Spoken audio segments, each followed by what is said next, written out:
राधा वल्लभ श्री हरिवंश श्री वृंदावन श्री बनचंद्र वृंदावनेश्वरी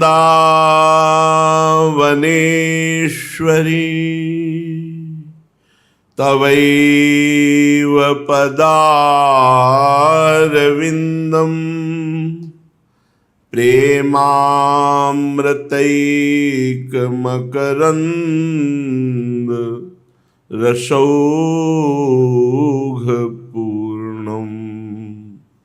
हृद्यर्पितं मधुपते स्मरतापमुग्रं निर्वापयत् परमशीतलमाश्रयामि परमशीतलमाश्रयामि।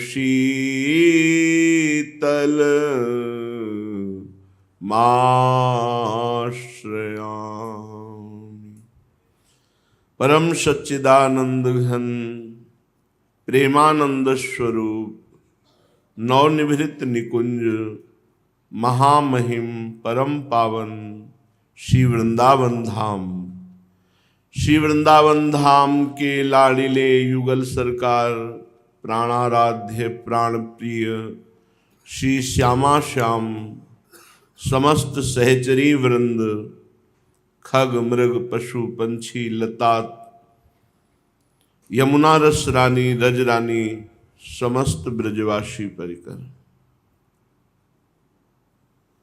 जीवन की शाम होते होते अपना काम हो जाए तो जीवन धन्य है, नहीं तो इस मानव देह की कोई सार्थकता नहीं है। अपने परिवार का पोषण करना इन केन प्रकारेण, अपनी वासनाओं की पूर्ति में पूरा जीवन लगा देना, भगवान से विमुख होकर धर्म शास्त्रों के विमुख आचरण, ये व्यर्थ जीवन है। जो दुर्लभता मानव देह की है उसका लाभ नहीं मिल पाया। लाभ है उठते बैठते चलते फिरते खाते पीते सोते जागते हर समय मधुर मधुर प्राण प्रिय प्रभु की स्मृति चलती रहे, अखंड स्मृति। यही जीवन का परम लाभ है। जिनको ये बात समझ में आ गई वो पार हो गए।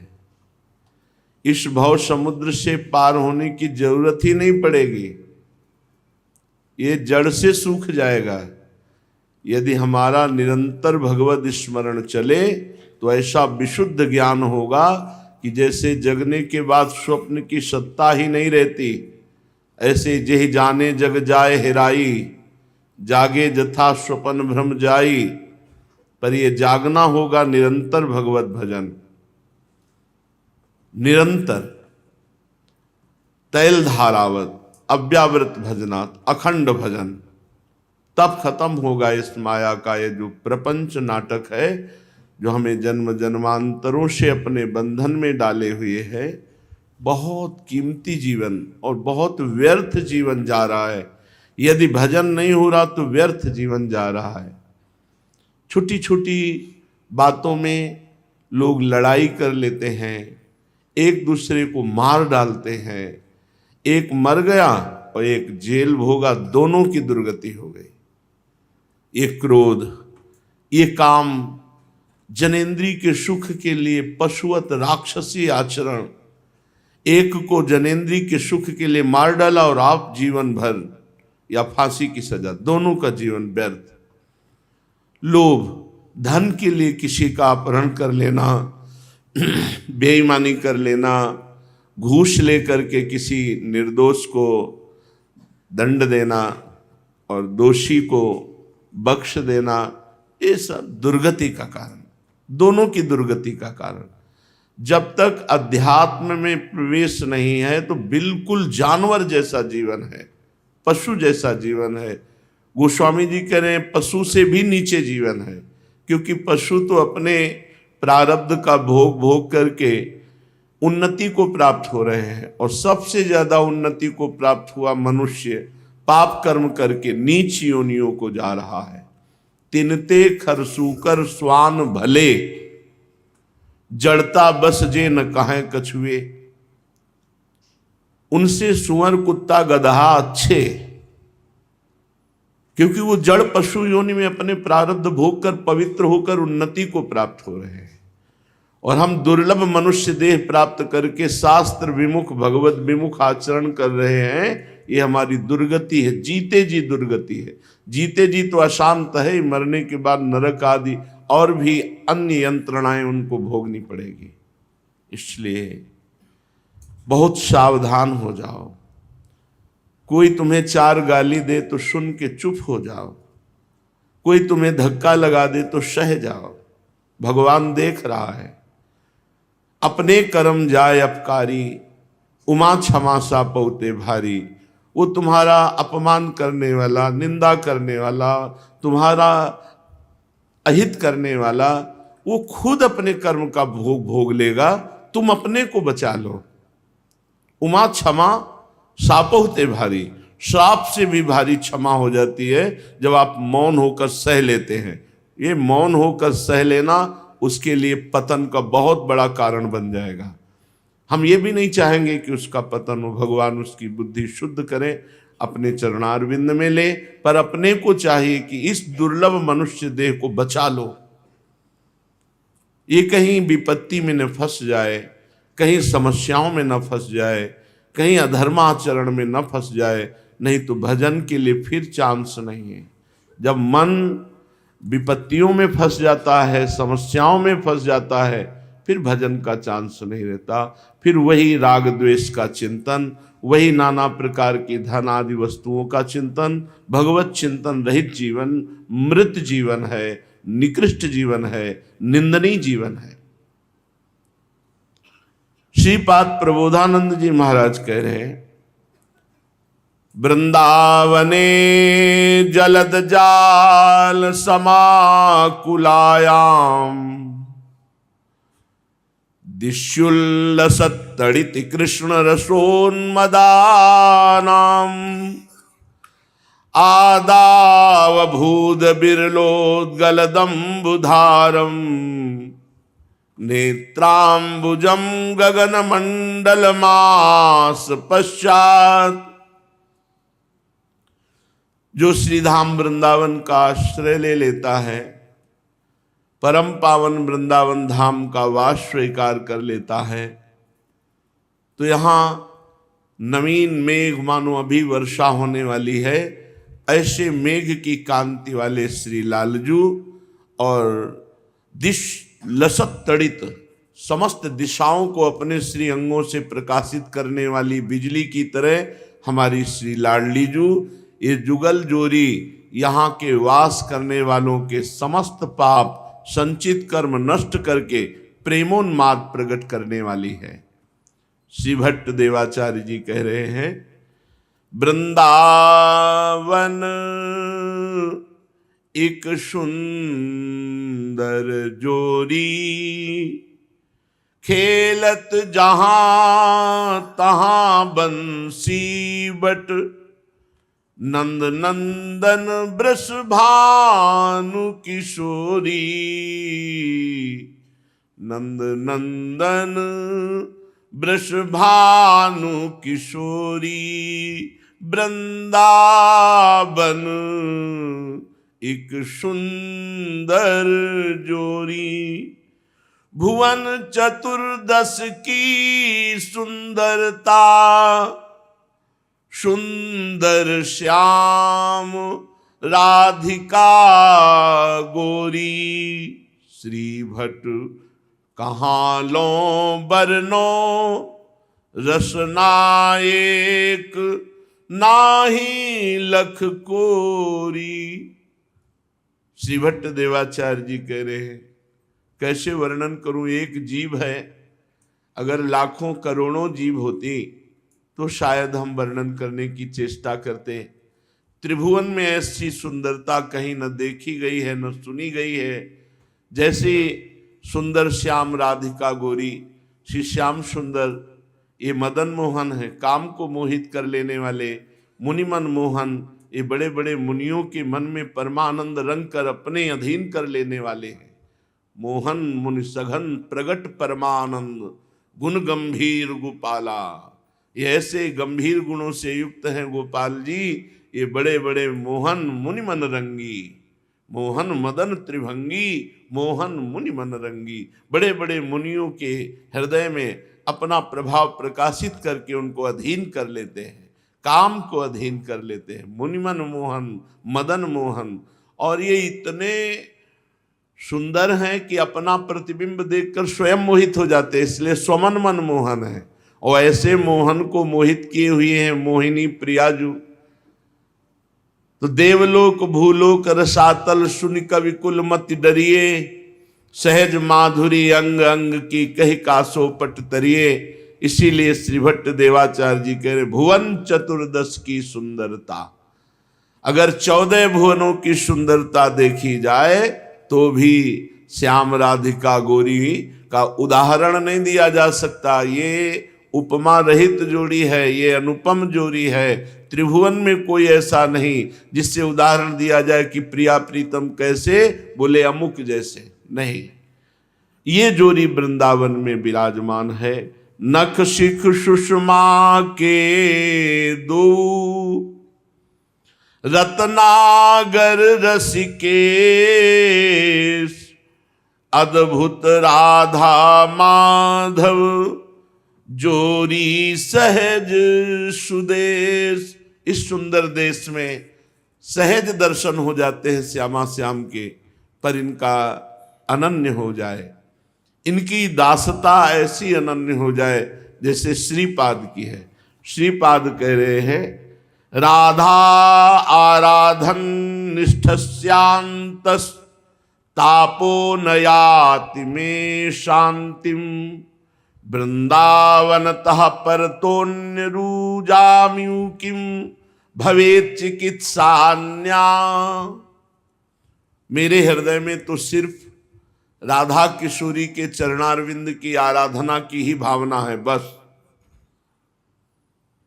मुझे और कुछ नहीं रुचता। राधा आराधन निष्ठास्यांतस्तापो नयाति में शांतिम, मेरे हृदय को तभी शांति ये मिलेगी जब केवल केवल राधा आराधन में निष्ठा में होंगे। वो तो है अपने लोगों के लिए कह रहे, हमारे हृदय की एक एक वृत्ति श्री किशोरी जी के चरणारविंद में। बड़ी दुर्लभ बात है जो राधा राधा रटते हैं और राधा किशोरी के चरणों का आश्रय लिए हैं, वो कोई भी हो, कहीं भी हो, कैसे भी हो, निश्चित हमारी महारानी जी की कृपा से उनका परम मंगल होगा, लौकिक और पारलौकिक उन्नति होगी। क्योंकि हमारी स्वामिनी जी को कभी गुस्सा नहीं आता, बहुत करुणा में, बहुत दयालु, बहुत ही दयालु है।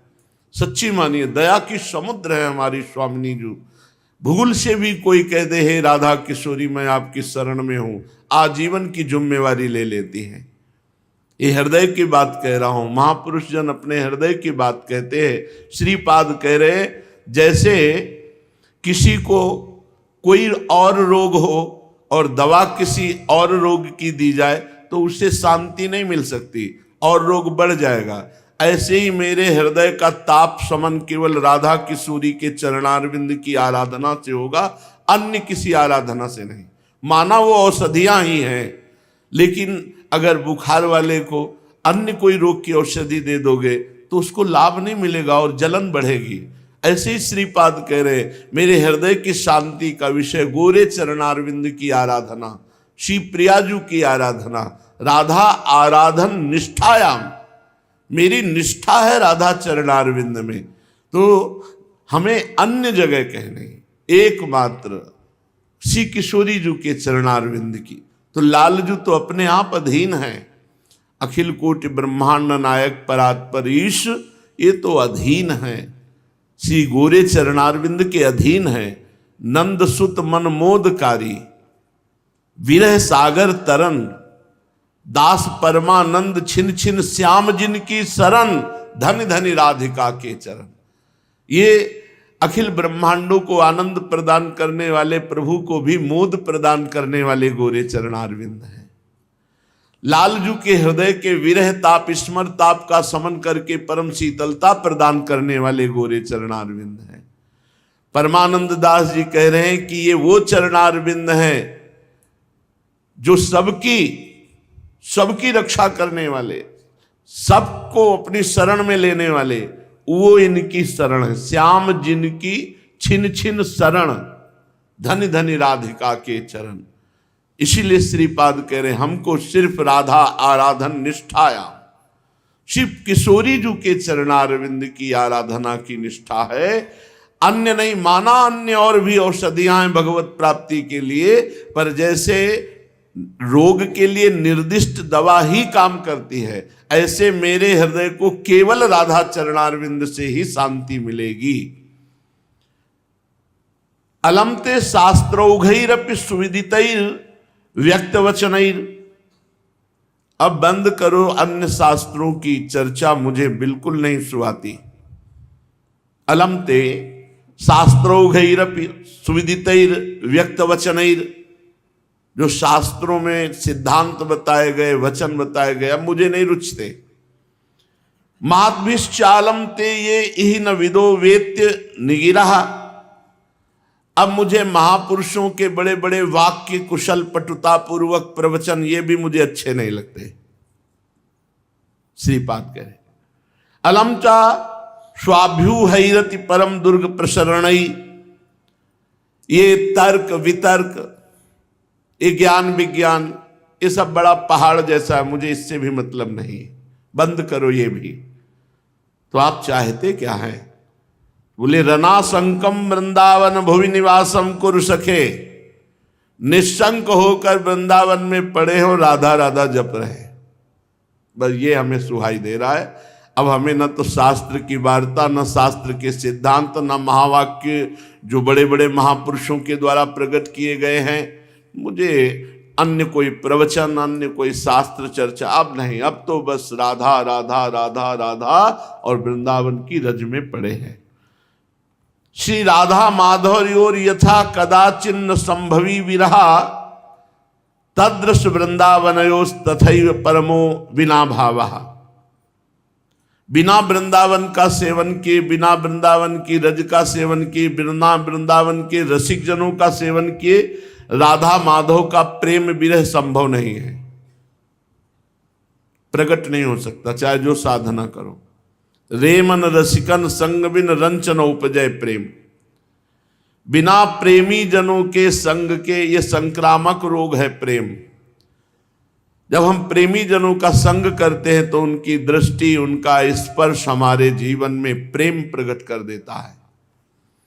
इसलिए भगवत प्रेमी महात्मा की चरण रज, उच्छिष्टामृत, उनका चरणामृत, इनका बहुत महत्व है, क्योंकि वो जो नाम जप करते हैं, जिस प्रेम में डूबे रहते हैं, वो प्रेम के परमाणु हमें प्राप्त होते हैं।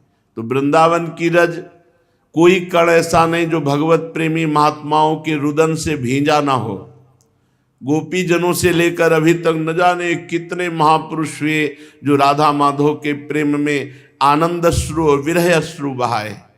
यदि हम इस रज का अपने शरीर में लेपन करते हैं, रसिकों का संग करते हैं, तो निश्चित प्रिया प्रीतम का प्रेम प्राप्त होगा, जो महासुख प्रदान करने वाला है, अन्यथा और कोई साधन नहीं।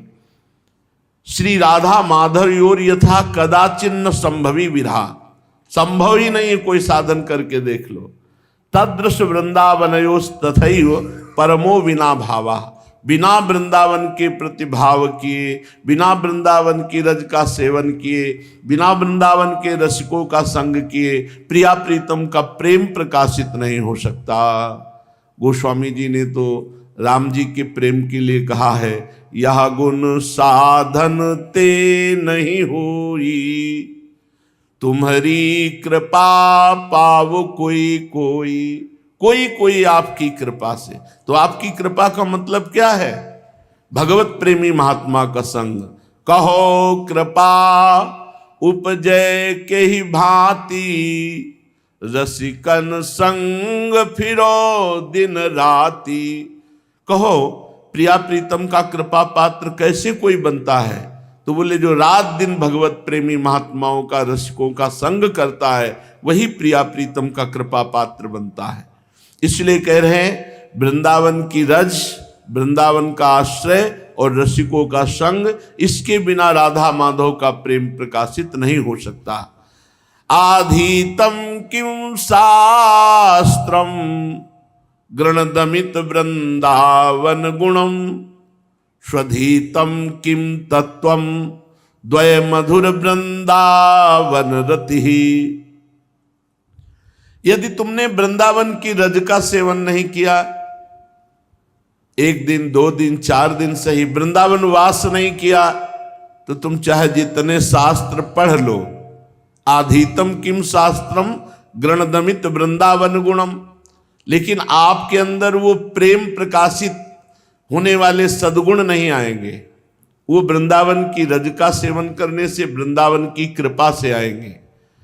और आप चाहे जितनी साधना कर लो, युगल किशोर का जो रति तत्व है, परस्पर जो प्रेम तत्व है, वो शास्त्र स्वाध्याय से नहीं आता समझ में, वो वृंदावन की कृपा से आता है। वृंदावन का सेवन, रज का सेवन, रसिकों का सेवन, इनकी कृपा से आता है।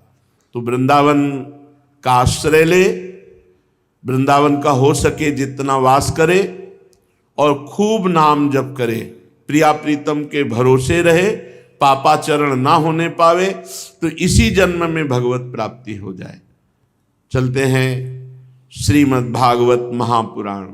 ठीक यही प्रसंग प्रहलाद जी महाराज अपने मित्रों से कह रहे हैं कि हे मित्रों, ये मानव देह केवल भगवत प्राप्ति के लिए है। कहो भगवान को प्रसन्न करने के लिए क्या प्रयास करने की जरूरत है? कौन सा ऐसा प्रयास करना पड़ता है भारी भगवान को प्रसन्न करने के लिए? नहीं, कोई भारी प्रयास नहीं करना पड़ता। वो कह रहे सर्वेषाम अपि भूतानाम हरिरात्मेश्वरः प्रियः भूतैर्महद्भिः स्वकृतैः कृतानाम जीव संगितम। यदि आप भगवान को प्रसन्न करना चाहते हो तो सबके हृदय में भगवान विराजमान है, पहले ऐसी भावना करो। ये बहुत बड़ी बात है। इसके बिना न निकुंज में प्रवेश है, न साकेत में प्रवेश है और न मोक्ष है। ये बात आपको अपने जीवन में लानी ही पड़ेगी। मोक्ष प्राप्त करना है तो सर्वम खलमिदम ब्रह्म, साकेत में प्रवेश पाना है तो सिय राम मैं सब जग जानी, करऊं प्रणाम जोरी जुग पानी। वृंदावन में प्रवेश पाना है तो चिद चिद लक्षणम सर्वम राधा कृष्णमयम जगत, चेतन चेतन सब राधा कृष्ण ही है। सर्वान वस्तुतया निरीक्ष परम स्वाराध्य बुद्धिर्मम, मेरे राधा वल्लभ लाल ही सब रूपों में विराजमान है। अगर ये वृत्ति नहीं आई तो प्रहलाद जी कह रहे भगवान को प्रसन्न कर लेना बड़ा कठिन हो जाएगा। भगवान को प्रसन्न करने के लिए कोई विशेष प्रयास की जरूरत नहीं है। कुछ साधन बता रहे हैं। गुरुदेव भगवान का आश्रय ले लेना, अर्थात गुरु का वर्ण कर लेना, प्रेम पूर्वक गुरुदेव के चरणों की सेवा करना, अपने को जैसे भगवान रह रहे हैं उसमें रख रहे हैं उसमें हमें राजी रहना। जोई जोई प्यारो करे सोई मोहि भावे। जैसी परिस्थिति है, जैसी स्थिति है, हम राजी हैं। संतुष्टा येन केनवा, जथा लाभ संतोष सदा काहू सो कछु न चाहोगो। ये भगवान के प्रसन्न करने के लिए साधन है। पहला गुरुदेव का आश्रय लेकर प्रेम पूर्वक उनकी सेवा। दूसरा है जैसे भगवान तुम्हें रख रहे हैं तुम्हारे लिए स्थिति बिल्कुल ठीक है, भगवान से पास होकर वो स्थिति आई, भले भयावह है, भले दुखद है, भले अव्यवस्था है, लेकिन पक्का मान लेना अगर आप उसमें राजी हो गए और नाम जप किए तो उसी स्थिति से आप भगवत प्राप्त महात्मा हो जाएंगे। जो स्थिति परिस्थिति को बदल करके भजन करना चाहते हैं उनका कभी भजन सिद्ध नहीं होगा। जैसी परिस्थिति है उसी परिस्थिति में भजन करके दिखाओ, तब आप सिद्ध पुरुष हो जाओगे। जैसी परिस्थिति है, भागने की जरूरत नहीं है। जैसे भगवान की माया से ऐसा प्राय होता है कि हम यहाँ वास कर रहे हैं, भजन कर रहे हैं, बिल्कुल आसपास में ऐसे लोग रख दिए जाएंगे जो आपसे ईर्ष्या करें, आपकी निंदा करें, प्रतिपल उठते बैठते आपका हृदय जलावें, आपको सहना पड़ेगा। अगर आप सोचते हैं स्थान परिवर्तन करने से तो फिर स्थिति नहीं आएगी। भगवान ने वो परिस्थिति दी है जिससे आप परिपक्व महात्मा बन जाए, परिपक्व साधक बन जाए। इसलिए भागो मत किसी परिस्थिति से, उसी परिस्थिति में डट कर भजन करो। श्री प्रहलाद जी कह रहे हैं जैसी भगवान ने स्थिति परिस्थिति दी है उसी परिस्थिति में खूब भजन करो, परिस्थिति बदलने की कामना मत करो। और भगवान की शरण में होकर भगवान की खूब चर्चा सुनो। भगवत प्रेमी महात्माओं के संग से ये सहज में मिलती है भगवत चर्चा, क्योंकि उनका स्वभाव होता है, उनका व्यसन होता है, उनका नशा होता है भगवत चर्चा करना। तो भगवत प्रेमी महात्माओं के संग से खूब भगवत चर्चा सुनना, भगवत चर्चा करना, भगवान नाम जप करना, भगवान के श्री विग्रह की सेवा पूजा करना, और सर्वशक्तिमान भगवान सर्वत्र विराजमान है ये भावना करना। जब आप इतना करोगे तो आपके हृदय से ये 6 विकार नष्ट हो जाएंगे जो पूरी सृष्टि को पराजित किए हुए हैं। काम, क्रोध, लोभ, मोह, मद, मत्सर एवं निर्जित षड्वर्गैः क्रियते भक्तिरीश्वरे। भगवान की भक्ति का फल क्या मिला? काम, क्रोध, लोभ, मोह, मद, मत्सर ये नष्ट हो गए। ये हमको सदैव गुलाम बनाए हुए थे, अब भक्ति के प्रभाव से, भजन के प्रभाव से हम इनके ऊपर उठ गए। इनका प्रभाव हमारे ऊपर ना पड़े तब माना जाएगा कि आपकी भक्ति परिपक्व हो गई है, आपकी भक्ति सिद्धावस्था की तरफ जा रही है। तो जब भक्ति करते हुए षड्विकार भस्म हो जाते हैं तो सारे के सारे कर्म जो हमें बार बार जन्म मरण चक्र में फंसाने वाले थे वो भस्म हो जाते हैं। जब कोई इस तरह की भक्ति करता है तो उसकी स्थिति बदलती है। स्थिति में वो यदाति हर्षोत पुलकासु गदगदम प्रोत्कंठ उद्गायति रोति नृत्यति। वो कभी कभी भगवान के चिंतन में इतना आनंदित हो जाता है कि नाचने लगता है। यदाति हर्षोत पुलकित हो गया, अश्रु बह रहे, कुछ बोला नहीं जा रहा। यदाति हर्षोत पुलकासु गदगदम प्रोत्कंठ उद्गायति रोति नृत्यम। कभी बोलते ही नहीं बन रहा, कंठ अवरुद्ध हो गया आंसुओं से, कपोल भींज रहे, रोमांच हो गया। कभी वो रोती, बहुत जोर जोर से रो रहा है। कभी उद्गायति, कभी भगवान के गीत गा रहा है, और कभी नृत्यति, कभी नाच रहा है। यदा ग्रहग्रस्त इव क्वचिद सत्याक्रंदन्ते ध्यायति वंदते जनम। अब बाहर से वैसा दिखाई दे रहा है मानो कोई पागल हो।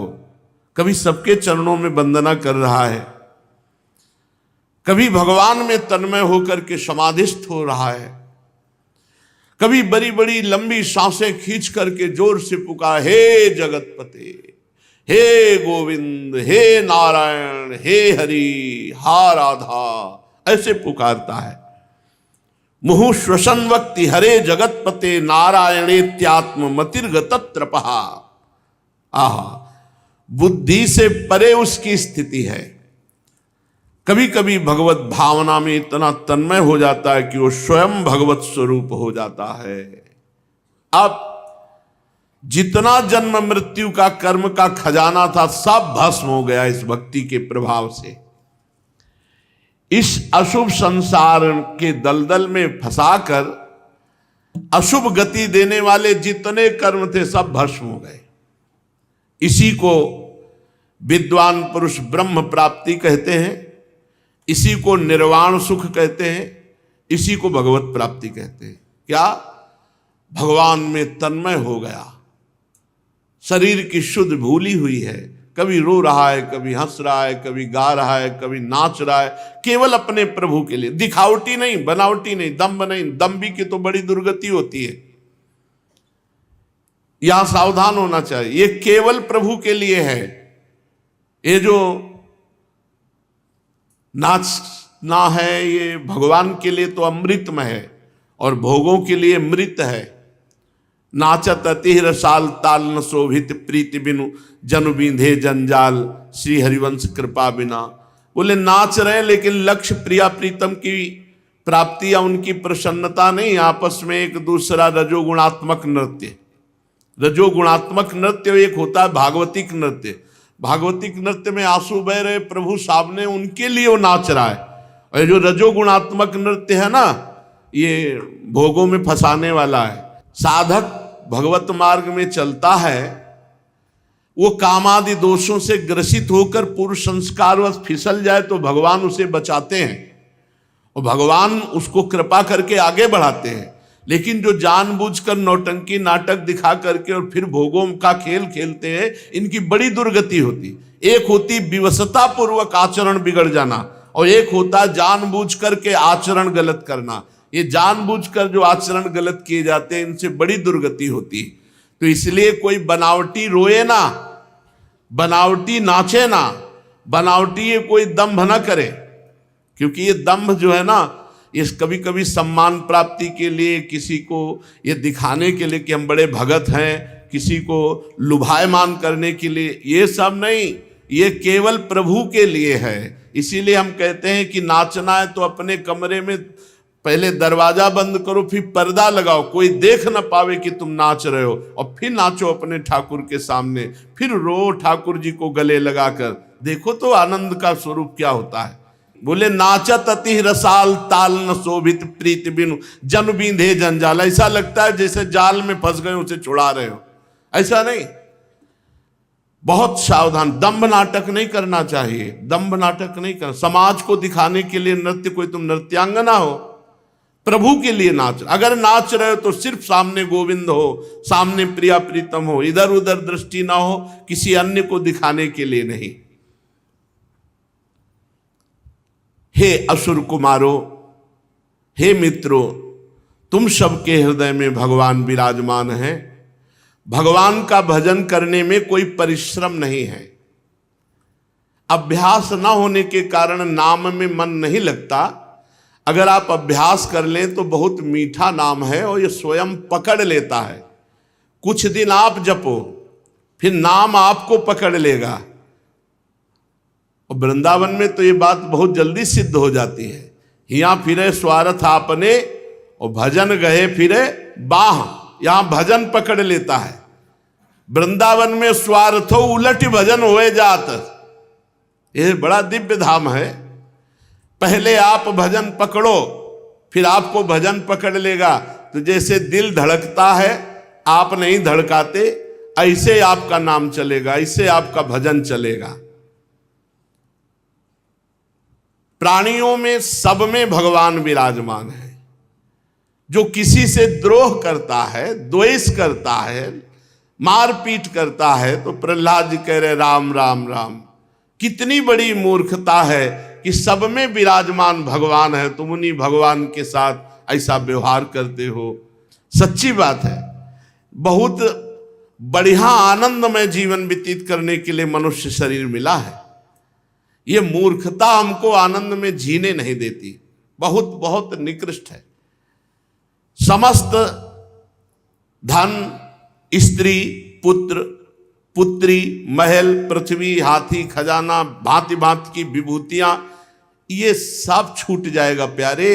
जब तुम्हारा शरीर छूट जाएगा तो ये सब छूट जाएगा। कोई तुम्हें साथ नहीं देगा, कोई नहीं पहचानेगा, कोई तुम्हें नहीं जानेगा मानेगा। कौन मानता है? हाय हाय कर करके भगवान से विमुख जीवन व्यतीत कर रहे हो। लोक परलोक का सब वैभव ऐसे माया में है। हे निर्दोष मित्रों, तुम परमात्मा की अनन्य भक्ति करके इस जीवन में उसको प्राप्त कर लो, यही सबसे बड़ी बात है। इसके सिवा यदि अपने को कोई बहुत बड़ा विद्वान मानता है और इस लोक में बार बार वही भोग सामग्री कमाने का प्रयास करता है, भजन नहीं करता है, तो निसंदेह वो मूर्ख है, वो विद्वान नहीं है। बुद्धिमान वही है, रामई भजैते चतुर नर, जो भगवान का भजन कर लिए, नाम कमा लिए, वही धनी। कबीरा सब जग निर्धना, धनवंता नहीं कोई, धनवंता सोई जानिए, जाके राम नाम धन होए, भगवत नाम धन। जब ये शरीर ही नहीं रहता तो ये पुत्र स्त्री महल धन संपत्ति राज खजाना हाथी घोड़े मंत्री नौकर चाकर गुरुजन, ये कोई साथ नहीं देता। इसलिए प्यारे मित्रों, ये संसार स्वाप्निक है, यहां के भोग सब नष्ट होने वाले हैं। यहां पुरुषार्थ है तो केवल भजन है। प्रहलाद जी कह रहे भगवान का भजन ही पुरुषार्थ है। प्रयत्न करके भगवान का नाम जप कर लो। ये जीव जो जो कर्म करता है वो कर्म तत्काल अंतर ध्यान हो जाता है और उसके सर पर सवार हो जाता है, और जब उसका समय आएगा तो वो अपना खेल रच देगा। बुरी दशा आने के पहले बुद्धि बदली जाती है। हाँ, जेहिका विधना दारुण दुख दीन, ताके मत पहले हरिलीन। वो कर्म उसी बुद्धि में सवार होकर आप ना आवई ताहि पर ताहि तहां ले जाए, वहीं ले जाएगा जहां तुम्हें दंड भोगना है। इसलिए कर्म तुम पर हावी होकर नष्ट कर दे, उसके पहले ऐसा महान कर्म कर लो, भगवान का भजन, कि ये सब कर्म भस्म हो जाए जो तुम्हें दंड देने वाले हैं। भगवान को प्रसन्न करने के लिए कोई उच्च कुल का जाति का होना, या बहुत पढ़ा लिखा विद्वान होना, या बहुत गुणवान होना, या बहुत धनवान होना, ये सब ये जरूरत नहीं है। प्रहलाद जी कह रहे हैं देवो शुरो मनुष्यो वा यक्षो गंधर्व एवच, भजन मुकुंद चरणम स्वस्तिमान स्याद यथा वयम, नालम द्विजत्वम देवत्व मृषित्वं वासुरात्मजा, प्रीणनाय मुकुंदस्य न वृत्तम न बहुज्ञता, न दानम न तपो नेद्या, न शौचम न व्रतानि च, प्रीयते अमलया भक्त्या हरिरन्यद विडंबनम।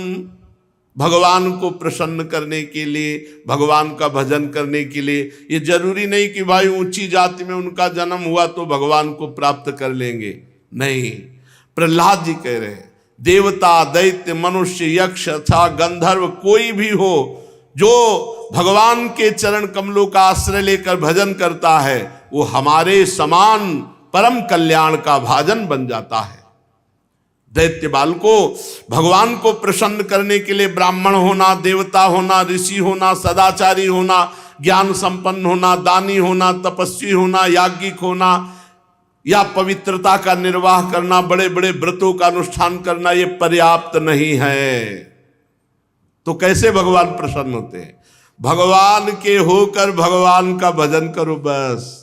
बिगड़ी जन्म अनेक किया वही सुधरे आज, होई राम को नाम जप, तुलसी तज कुसुमार।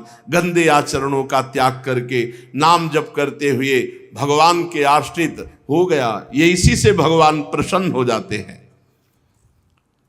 भगवान की भक्ति के प्रभाव से चाहे वो दैत्य हो, यक्ष हो, राक्षस हो, स्त्रियां हो, शूद्र हो, गोपाल हो, अहीर हो, पक्षी हो, मृग हो, पशु कोई भी हो, सबको भगवत प्राप्ति हो सकती है यदि सत्संग मिल जाए, भजन बन जाए। प्रहलाद जी के वचन सुनकर दैत्य बालकों ने उसी समय, सब निर्दोष बुद्धि के थे, बच्चे ही थे, सबने बात पकड़ ली। और जो गुरु संडामर्क जी शिक्षा देते थे वो सब दूषित शिक्षा त्याग दी और सब शुरू कर दिए नाम कीर्तन। पूरे विद्यालय में, गुरुकुल में नाम कीर्तन गूंजने लगा प्रहलाद जी के उपदेश से। अरे गुरु जी ने देखा, संडामर्क जी ने, कि ये तो इन सब की स्थिति भगवन्मय हो गई, अब तो हिरण्यकश्यप गले काट देगा। बहुत घबरा गए संडामर्क जी और घबराते हुए तुरंत हिरण्यकश्यप के पास गए। बोले महाराज अब रोग इतना बढ़ गया कि हमारे संभाले नहीं संभलेगा। पहले तो प्रहलाद हरिनाम कीर्तन करता था, अब तो लाखों दैत्य असुर बालक सब भगवान नाम कीर्तन कर रहे हैं विद्यालय में, और कोई चर्चा ही नहीं, श्री हरि चर्चा और हरि नाम कीर्तन। हिरण्यकश्यप क्रोध के मारे कांपने लगा, थर-थर कांपने लगा और उसने निश्चय किया कि अब मैं अपने हाथ से प्रहलाद को मारूंगा, अपने हाथ से इसको मारूंगा। हिरण्यकश्यप बड़े आवेश में आकर के विद्यालय पहुंचा, गुरुकुल। जेवी देखा प्रहलाद जी ने कि हिरण्यकश्यप, तो हाथ जोड़कर बड़ी नम्रता से चुपचाप खड़े हो गए।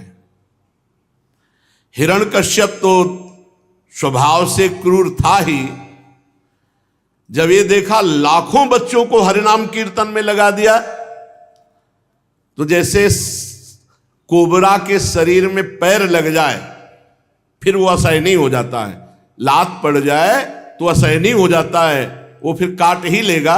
ऐसे ही हिरण्यकश्यप पैर की चोट खाए हुए सांप की तरह फुफकारने लगा। पाप भरी टेढ़ी नजर से, कठोर वाणी से डांटते हुए कहा, हे दुर्विनीत मंदात्मन कुल भेदक राधम, ए अधम, ए दुर्विनीत, ए मूढ़ बुद्धि, तो हमारे दैत्य कुल के बालकों को भी फोड़ लिया। ढिठाई की हद हो गई, आज्ञा के उल्लंघन की हद हो गई। आज मैं तुम्हें स्वयं यमराज के घर भेजता हूं, देखता हूं कौन बचाता है। अरे मैं तनिक सा क्रोध कर दूं तो देवराज इंद्र सहित लोकपाल थर्राते हैं और हमारे सामने घुटने टेक देते हैं। और ये देखो मेरा बालक है 5 वर्ष का, फिर भी निडर मेरे से आंख मिला रहा है, भयभीत नहीं हो रहा। प्रहलाद जी ने पिताश्री नहीं कहा, प्रहलाद जी ने कहा, दैत्यराज, ब्रह्मा से लेकर तिनके तक छोटे बड़े चर जीवों को जिसने अपने अधीन कर लिया है,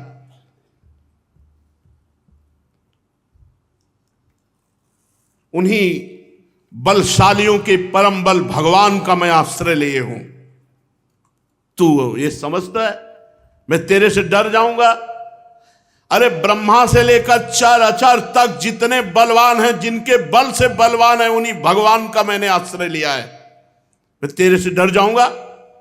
दैत्यराज कहकर संबोधन कर रहे 5 वर्ष के प्रहलाद जी। संसार में जिसके पास भी बल है वो मेरे हरि का दिया हुआ है। महापराक्रमी सर्वशक्तिमान प्रभु, वो काल के भी काल हैं। तुम्हारे में जो देह बल है, इंद्रिय बल है, मनोबल है, तपोबल है, वो सब मेरे प्रभु का है। तू क्या समझता है? वही परमेश्वर समस्त शक्तियों का स्वामी, वही सृजन करता है, वही रक्षा करता है, वही संहार करता है। तू केवल अभिमान कर रहा है। तू अपना असुर भाव छोड़ दे। यह है भक्त का स्वरूप। जब तक भगवान के विरोध भाव में नहीं थे तो पिताश्री कह के साष्टांग दंडवत करते थे। और आज जब भगवान का विरोध, तो कह रहे तू अपना असुर भाव छोड़ दे। तेरे में जो प्राण बल है, इंद्रिय बल है, मन बल है, तप बल है, वो सब मेरे भगवान का दिया हुआ है। तेरे से डरूंगा? ब्रह्मा से लेकर तिनके तक जो चराचर जगत को बल देता है वही मेरा स्वामी है। ये गर्व होना चाहिए, भक्त को ये ठसक होनी चाहिए। तू अपना ये अभिमान छोड़ दे आसुर भाव छोड़ दे कि तू कुछ बिगाड़ सकता है किसी का। मैं अब भी प्रार्थना करता हूं कि अपने मन को सबके प्रति समान भाव में बदलिए। कुमार्गामी मन के सिवा तुम्हारा और कोई दुश्मन नहीं है। दैत्यराज, सब में भगवान विराजमान है, ऐसी भावना कीजिए तो बच सकता है। तू अपने को बड़ा बलवान मान रहा है, लेकिन तेरे को ये 6 इंद्रिय शत्रु लूट रहे हैं, काम, क्रोध, लोभ, मोह, मद, मत्सर। तू देख पा रहा है? बहिर्मुख 10 दिशाओं को बाहर जीत लिया, लेकिन अंदर तू हार चुका है।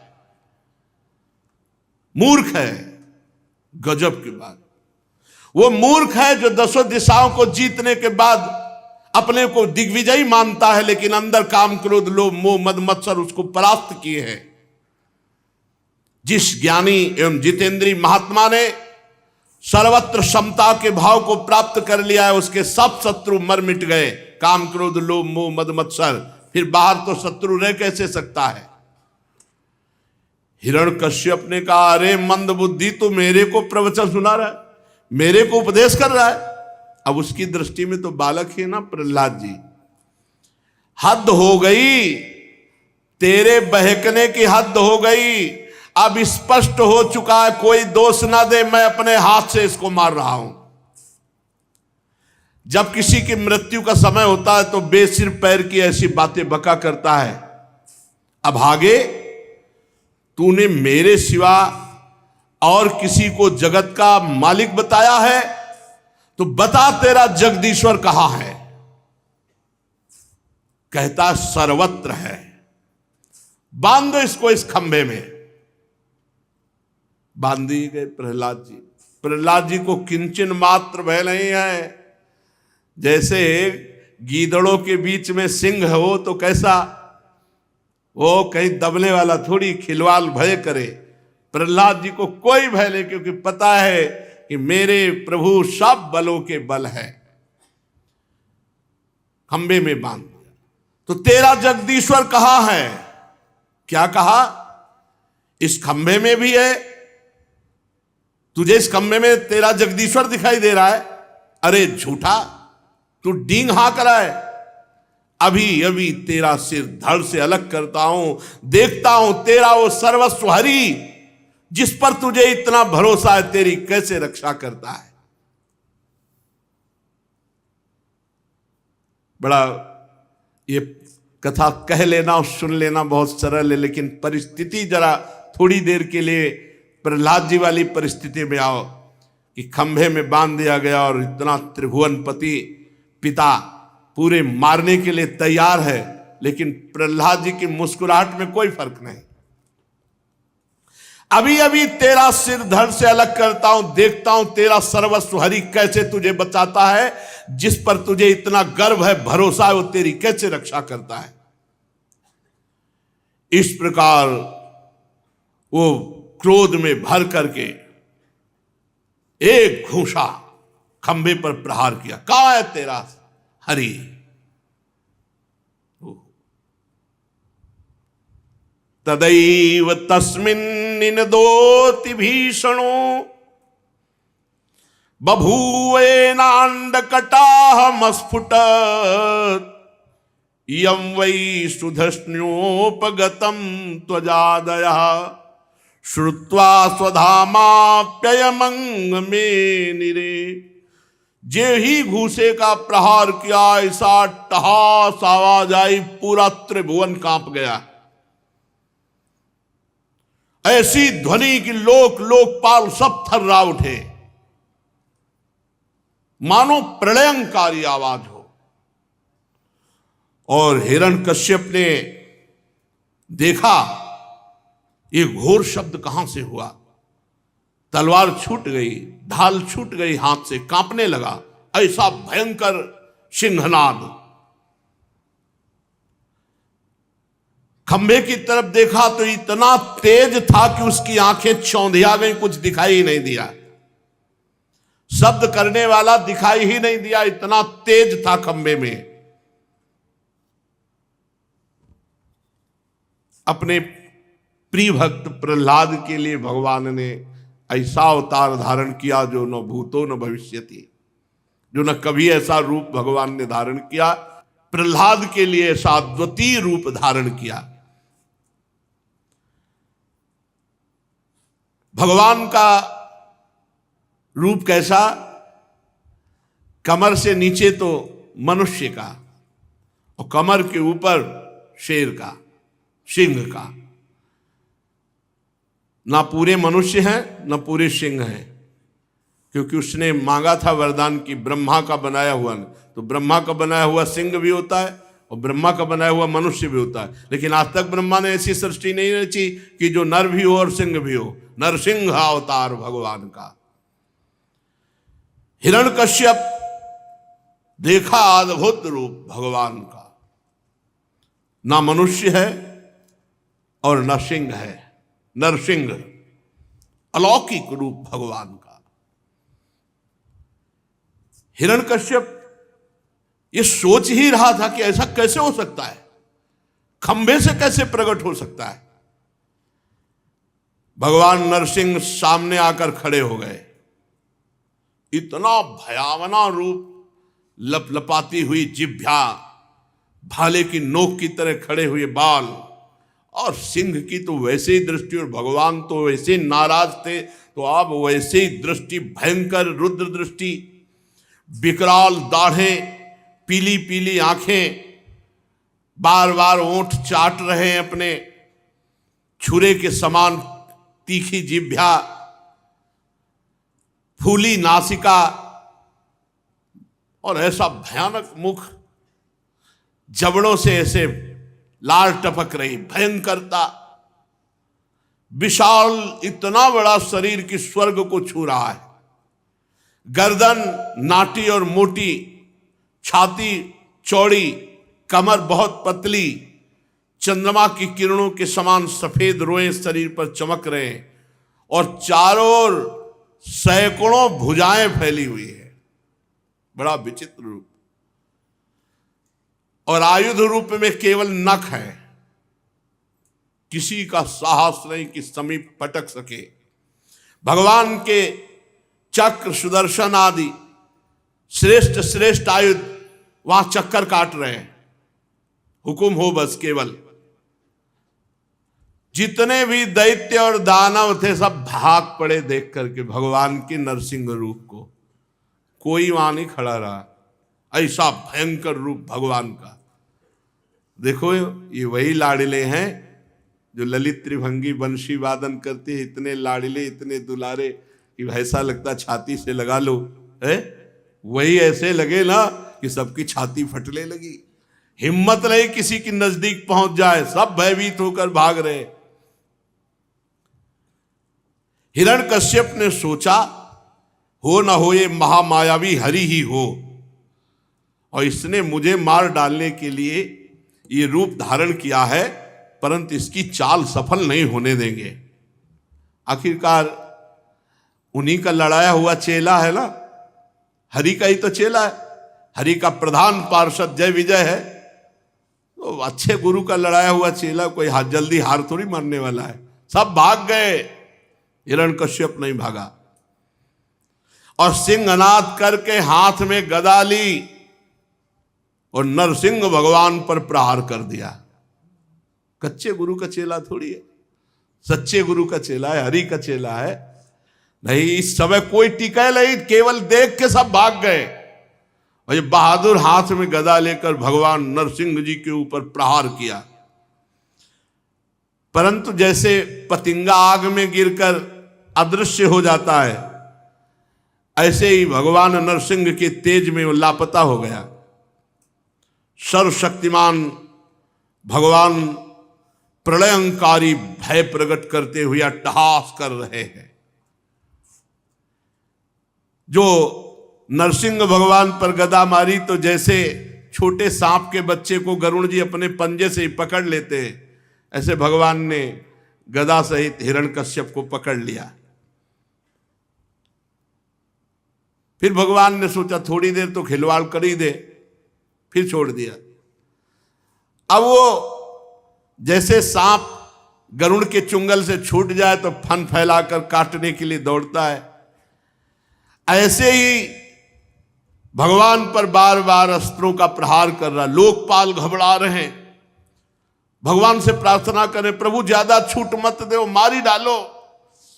भगवान धैर्य रखो, थोड़ी देर तो खेल होने दो। और लोकपाल घबरा रहे कि ऐसा कहीं ना हो जाए, क्योंकि बहुत दिग्विजयी योद्धा हिरण्यकश्यप, वो सब डर रहे हैं।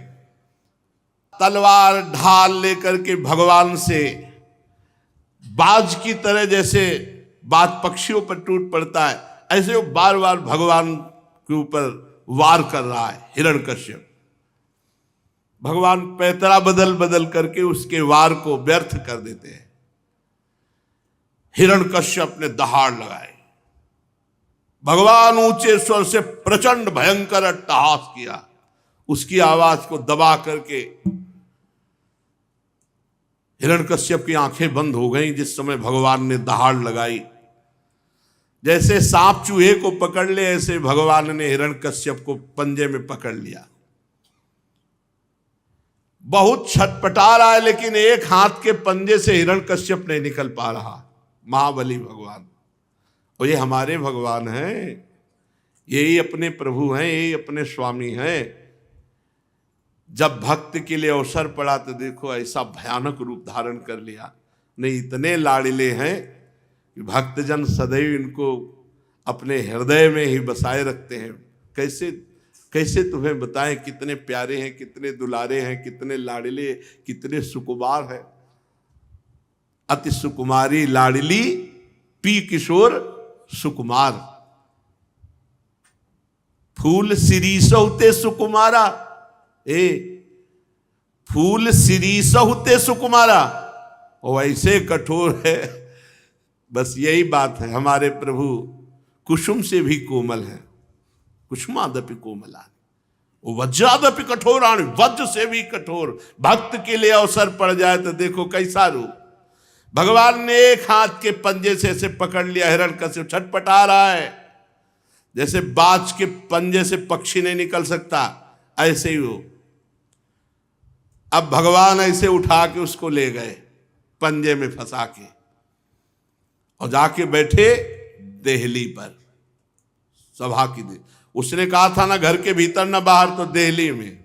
समय संध्या का, न दिन न रात।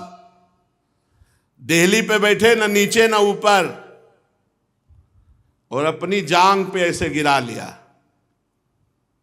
और प्रहलाद जी की तरफ बड़े प्यार से देख करके अपने नाखूनों को ऐसे, और दिखा रहे हैं कि देख, ये न जीव है न निर्जीव है, और मैं ब्रह्मा का बनाया हुआ नहीं हूं।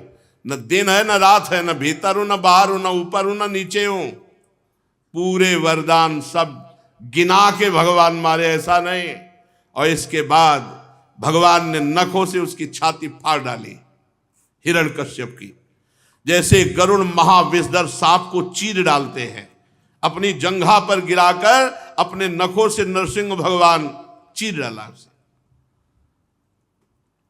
अब इस समय भगवान की बड़ी क्रोधमयी मुद्रा है, लपलपाती हुई जीभ, बार बार मुंह के दोनों कोने चाट रहे हैं। और खून जब उसे फाड़ा तो खून के फव्वारे तो सब छींटे पड़े हुए हैं, गर्दन के बाल लाल हो गए हैं। और भगवान ने उसके आंतों की माला गले में डाल ली। क्यों?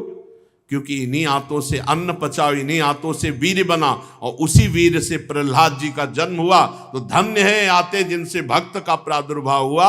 अपने गले में भगवान ने अब तो और भयंकर रूप, खून के छींटे पड़े हुए, क्रोध भगवान का प्रकट हो रहा है नेत्रों से, और आंतों की माला धारण किए हुए। फिर उठा करके से पटक दिया, फाड़ के फेंक करके हिरण्यकश्यप को। हजारों दैत्य दानव अस्त्र शस्त्र लेकर दौड़े, भगवान ने किस नखों से सब चीर फाड़ डाला, खदेड़ खदेड़ करके सब दैत्यों को।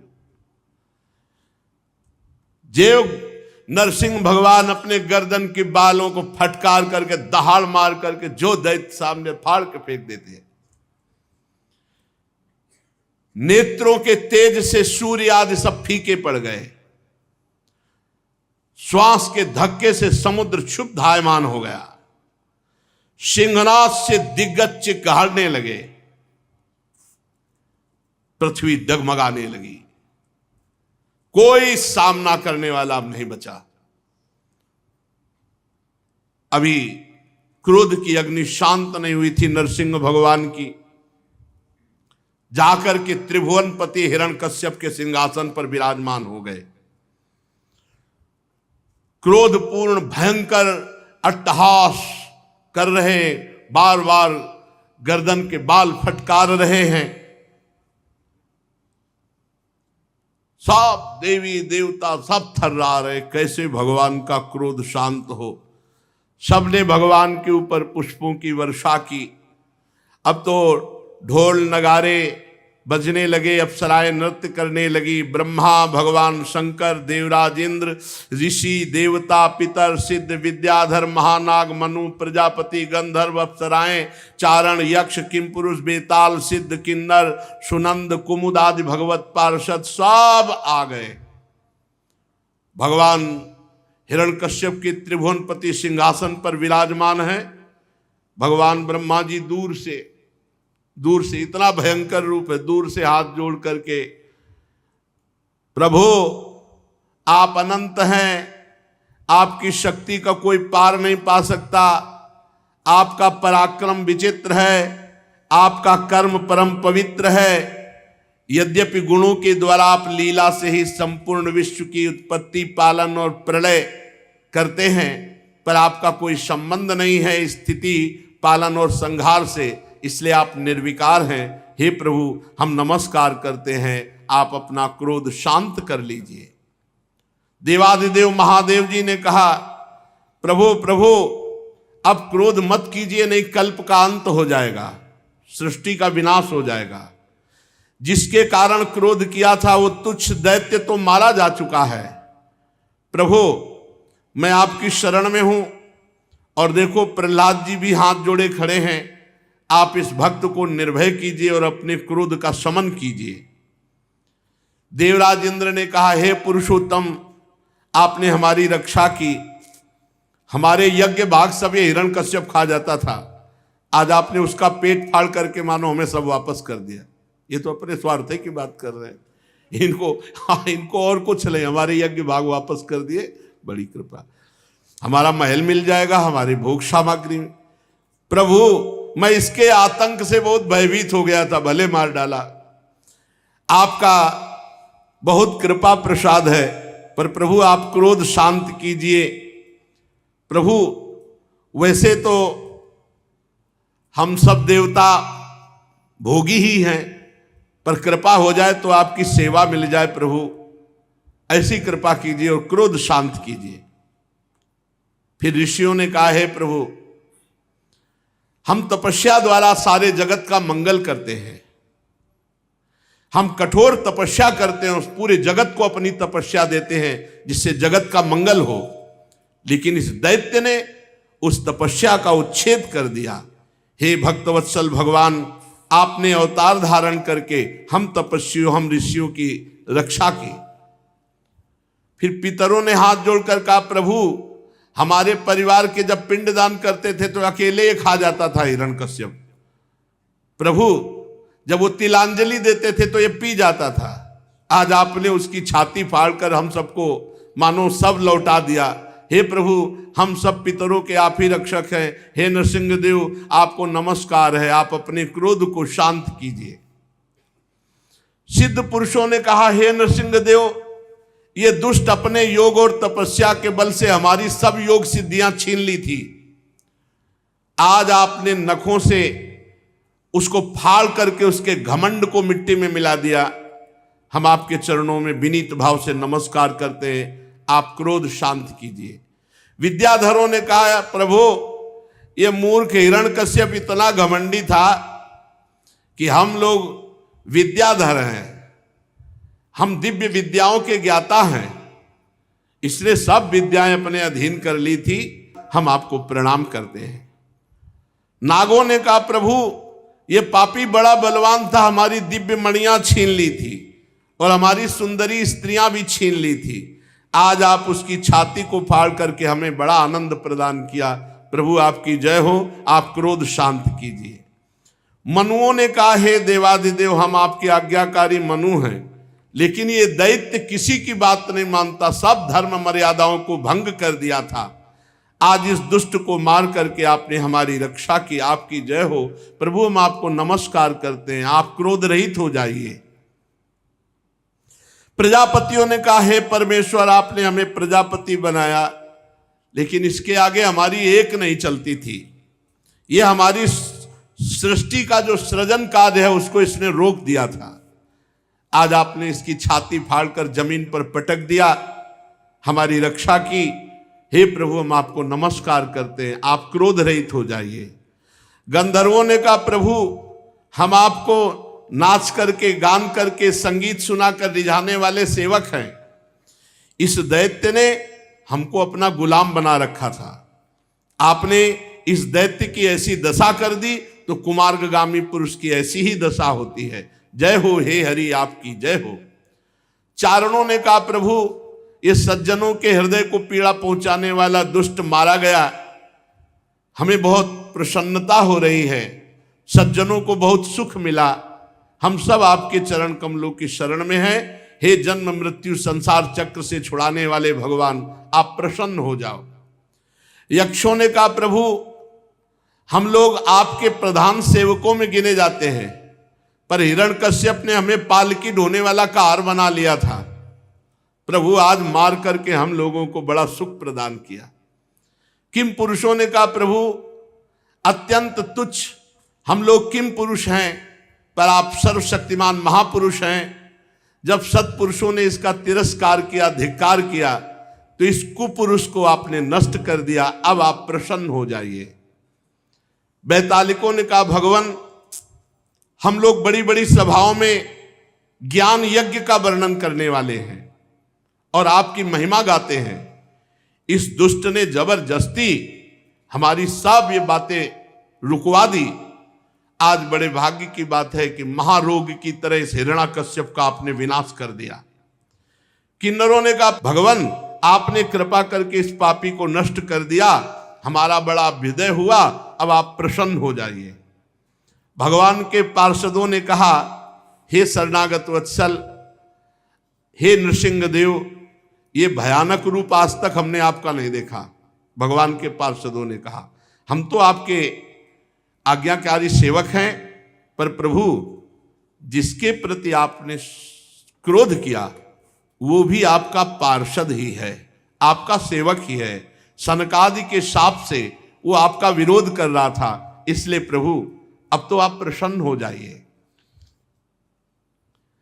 जब ब्रह्मा शंकर सबने प्रार्थना की पर भगवान का क्रोध शांत नहीं हुआ, वैसे ही भगवान हुंकार कर रहे। तब ब्रह्मादि ने विचार किया कि लक्ष्मी जी को भेजा जाए। लक्ष्मी जी प्रार्थना कर, लक्ष्मी जी से कहा कि आपके तो प्रीतम है, आप प्रार्थना कीजिए। लक्ष्मी जी ने जे ही दूर से भगवान को रूप देखा, हम इस रूप में पास नहीं जाएंगे।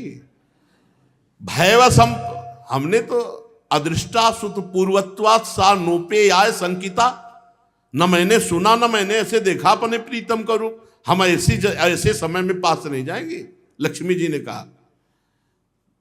तो प्रहलाद जी पास में खड़े हुए थे, ब्रह्मा जी नजदीक गए और कहा, बेटा यदि तुम भगवान के पास जाओ और उनके चरण पकड़ो तो जरूर शांत हो जाएंगे, क्योंकि तुम्हारे लिए ही क्रोध धारण किया।